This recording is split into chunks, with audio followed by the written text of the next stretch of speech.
Hola, qué gusto estar con ustedes, Al contrario, disfrutando bienvenida. de el olor a café. Exacto, el olor a café y estamos aquí muy contentos de recibirte. Creo que vamos a hacer una muy buena sinergia y esperemos que de aquí en adelante todo sea muy positivo para la fundación y para también el beneficio de la tuya. Muchas gracias. Por supuesto, haciendo sinergias logramos grandes cosas. Gracias, gracias. Karina, cuéntanos, ¿qué son las enfermedades raras que viene ahorita el 28 de febrero? Las enfermedades raras son enfermedades de poca prevalencia. ¿Qué quiere decir esto? Y muchas veces ocupo el ejemplo del COVID. Cuando el COVID se presenta en China, se presenta en una persona. Luego se empiezan a contagiar otras personas y podríamos decir que una población de 5 en 10,000 es una enfermedad de poca prevalencia. Si hasta ahí se hubiera quedado el COVID, hubiera sido una enfermedad rara dentro de nuestro querido catálogo de más de 7,000. Pero luego se empiezan a contagiar más personas y se convierte en una epidemia, porque todavía era controlable y sabíamos cuántas personas. Cuando se convierte en pandemia es porque invade el mundo entero. ¿Qué es lo que pasa con las enfermedades raras? Bueno, tenemos una prevalencia de 1 o hasta 5 personas en cada 10,000 habitantes. Entonces, la población es relativamente pequeña. Estamos hablando que en el mundo estamos o vivimos 8.8 millones de personas con enfermedades raras. Okay. Pero una enfermedad rara o una persona con una enfermedad rara, pues no vive sola. Mínimo tiene una persona, un cuidador primario o alguien que lo asiste y un médico. Solo de una especialidad. Entonces estamos hablando de más de 24 millones de personas. Y que en realidad, haciendo cuentas, pues tenemos entre 6, 7, a veces hasta 8 especialistas que necesitamos ver.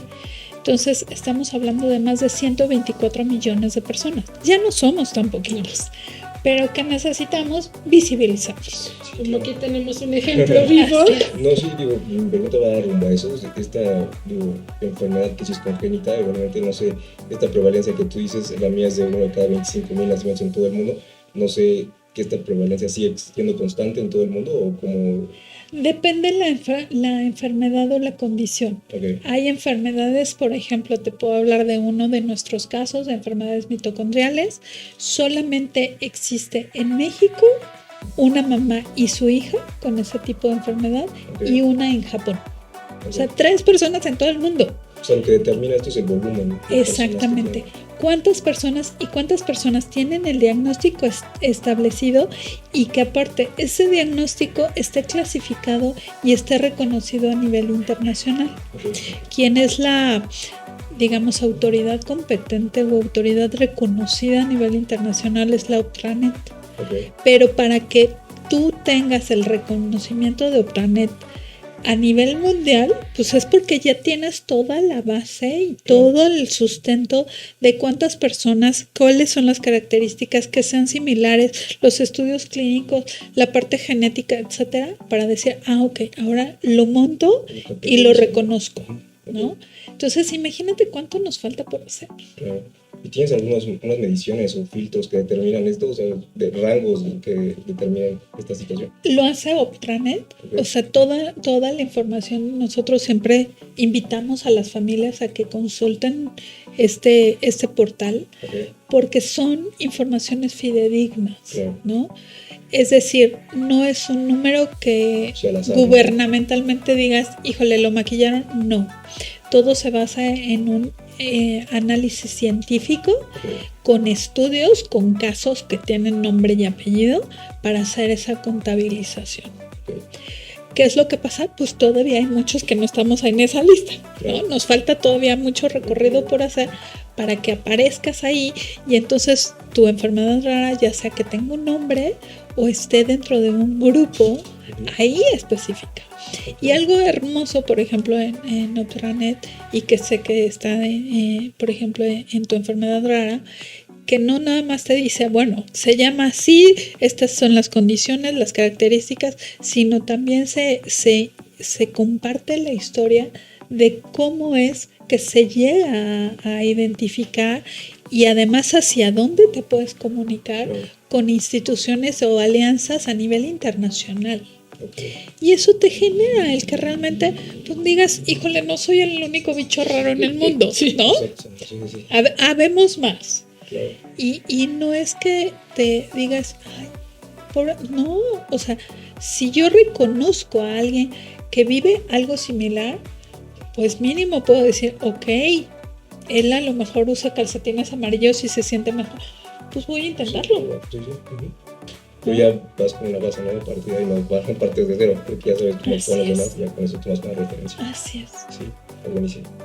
Y, por ejemplo, en mi caso, que no estoy registrado ahorita como en el Seguro Social con esta enfermedad congénita, y ahorita que viene este proceso de categorización para las personas que tienen alguna diversidad funcional, ahí tendría yo que darme de alta primero en el padrón para que determinen que yo caigo dentro de esta categoría. ¿O necesitas primero tener el diagnóstico, en este caso por la Secretaría de Salud, okay, en un centro de salud, con toda tu información, todo tu expediente médico. Te van a dar un dictamen de persona con discapacidad, que es lo que legalmente se reconoce, y con eso ya te pueden registrar en el padrón. Okay. ¿No? ¿Y cualquier servicio público te refieres a del DIF o de lo que sea? Seguridad, sí, salud. Ahora sí, salubridad. Ajá. Bien.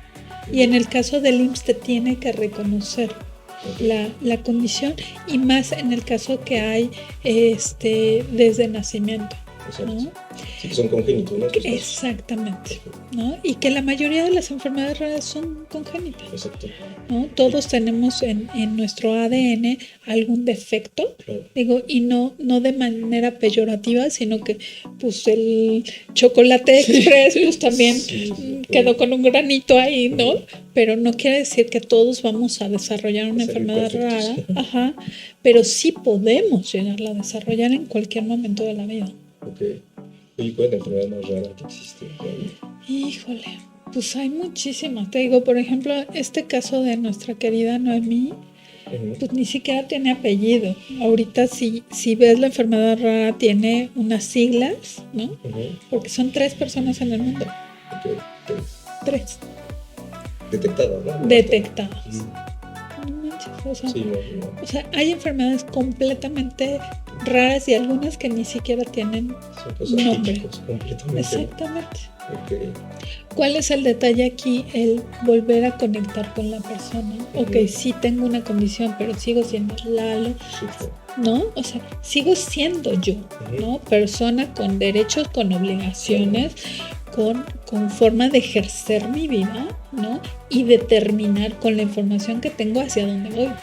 Justo es de lo que hablo mucho, bueno, todo este tema de Fundación ITMX y toda la forma como queremos ver la vida en adelante, que es saborearla y ver que todos somos personas, ¿no? Al final del día, tengamos la enfermedad que tengamos o que padezcamos la enfermedad que sea, al final debemos ser considerados y reconocidos como personas. Y eso creo que a todos debe de llegar a la mente y cambiar un poquito ese chip, ese mindset que todos debemos de tener, cambiar la forma de ver el mundo y de ver la vida, y eso vamos a hacer completamente distinto. Mira, un ejemplo muy, muy sencillo que pasó esta semana en noticias.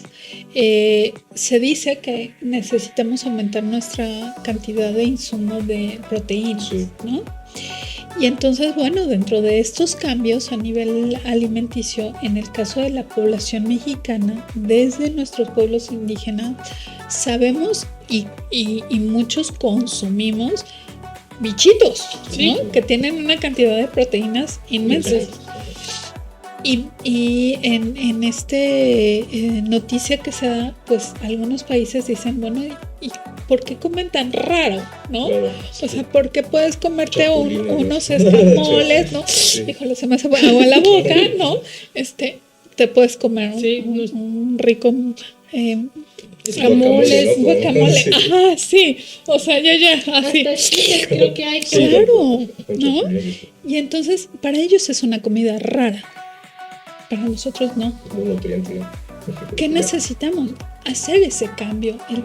Date el permiso de conocer, de saborear y decide. Y date cuenta que lo raro no es raro. Nada más no estaba a tu alcance. Y eso lo podemos cambiar, podemos romper esa brecha. Ese paradigma, ¿no?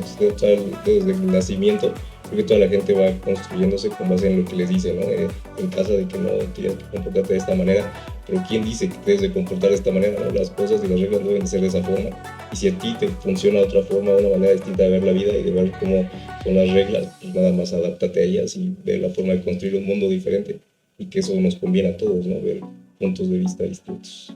Date el permiso de Exacto. conocerte y reconocerte que todos los días estás cambiando Claro. y que la forma como te relacionas puede nutrirte, alimentarte desde Exacto. otros contextos.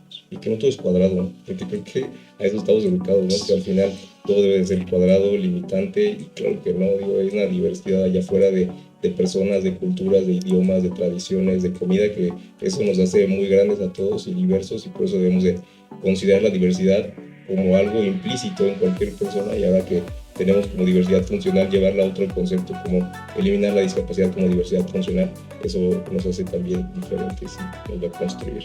Así es, parte de nosotros, de nuestra marca, Sí. es sin etiquetas. Sí, sí. O sea, yo incluyo sin etiquetas. Sí, O claro. sea, incluir es eso. Claro. O sea, es, a ver, aprendo algo hoy de ti, tú aprendes algo de mí, y con Ujú. eso los dos nos estamos nutriendo. Sí, correcto. Debemos hacer de aquí para adelante, ¿no? O sea, todo lo que construimos.